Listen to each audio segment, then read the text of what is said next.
আসসালামু আলাইকুম, welcome to amazing IT school. এখন প্রাথমিক বিদ্যালয়ের শিক্ষার্থীদের উপবৃত্তির টাকা নগদ অ্যাকাউন্টের মাধ্যমে দেওয়া হয়ে থাকে। তো নগদ অ্যাকাউন্টে শিক্ষককে ডিমান্ড শিট দিতে হয়। ডিমান্ড শিট অনুযায়ী নগদ তাদেরকে টাকা ডিসবার্স করে।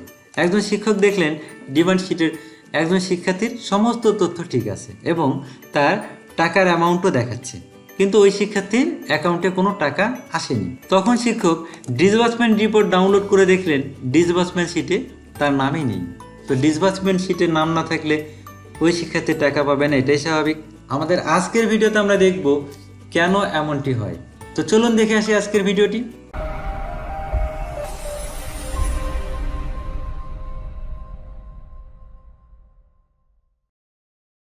ওই শিক্ষার্থীর এই বার্থ রেজিস্ট্রেশন নাম্বার সঠিক আছে, তার নাম সঠিক আছে, ক্লাস রোল, বেনিফিশিয়ারি নাম, তার beneficiary mobile number, NID number, টাকার পরিমাণও সঠিকভাবে বসানো হচ্ছে এবং এটি শো করছে, তবু ওই শিক্ষার্থীর টাকা আসেনি। এটি কেন হলো?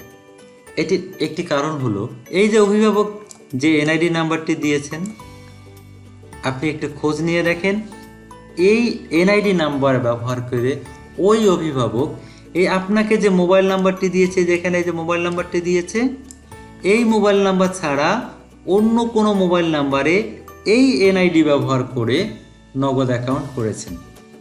এখন আপনাকে পূর্বে এই এনআইডি ব্যবহার করে যে নাম্বারে তিনি নগদ অ্যাকাউন্ট খুলেছেন সেই নাম্বার না দিয়ে নতুন একটি মোবাইল নাম্বার দিয়েছেন। পূর্বে তার এই এনআইডি নাম্বার দিয়ে নগদের একটি অ্যাকাউন্ট থাকার কারণে নতুন এই মোবাইল নাম্বারে তার কোনো নগদ অ্যাকাউন্ট হয়নি, যার কারণে তার টাকা ডিসবার্স করা সম্ভব হয়নি। আমি বিষয়টি আর একটু ক্লিয়ার করার চেষ্টা করছি। ধরেন অভিভাবকের নাম হামিদা, তার এনআইডি নাম্বার এটা এবং মোবাইল নাম্বার এটা। এই ব্যক্তি আপনাকে যেরকম তথ্য দিয়েছে আপনি ঠিক সেইভাবেই ডিমান্ড শিটে দিয়েছেন, কিন্তু টাকা আসেনি। একটু খোঁজ নিয়ে দেখেন এরকম আরেকটি নাম্বারে তিনি এই এনআইডি ব্যবহার করে এর আগেই নগদ অ্যাকাউন্ট খুলেছিলেন। আগের তার নগদ অ্যাকাউন্ট থাকার কারণে এখন এই এনআইডি ব্যবহার করে আর কোনো নতুন অ্যাকাউন্ট তিনি করতে পারছেন না, আর টাকাও পাচ্ছেন না। এই সমস্যাটি সমাধানের জন্য আপনাকে নতুন যে নাম্বারটি দিয়েছে এইটা না দিয়ে আগে থেকেই তার এনআইডি ব্যবহার করে যে নাম্বারটি আছে সেই নাম্বারটি এখানে দিতে হবে, তাহলে তিনি টাকা পেতেন। আরেকটি বিষয় দেখেন, নাম, এনআইডি, মোবাইল নাম্বার।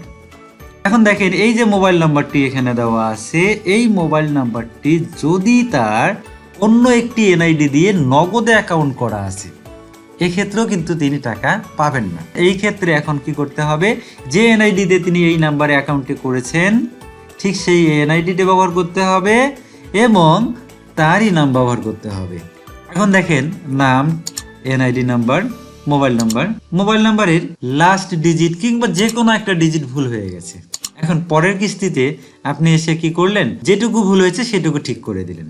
যেমন দেখেন আমি এখানে দেখাচ্ছি লাল কালি দিয়ে, দেখেন যে 1 ছিল, আসলে ওটা হওয়ার কথা ছিল 7, আপনি 7 করে দিলেন।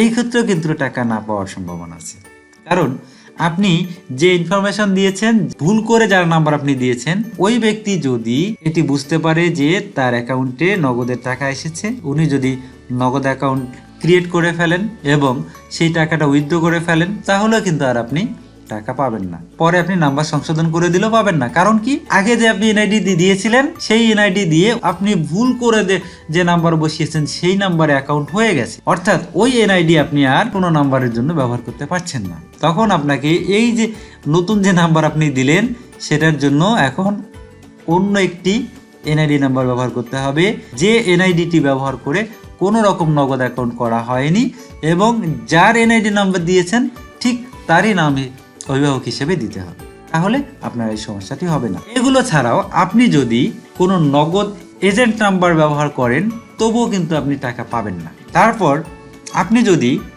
কোনো ইনঅ্যাক্টিভ নাম্বার দেন, যে নাম্বারটা এখন ব্যবহার করেন না, এই ইনঅ্যাক্টিভ নাম্বারগুলো তো টাকা যাবে না। আশা করি বিষয়টি বুঝতে পেরেছেন। এতক্ষণ সাথে থাকার জন্য ধন্যবাদ।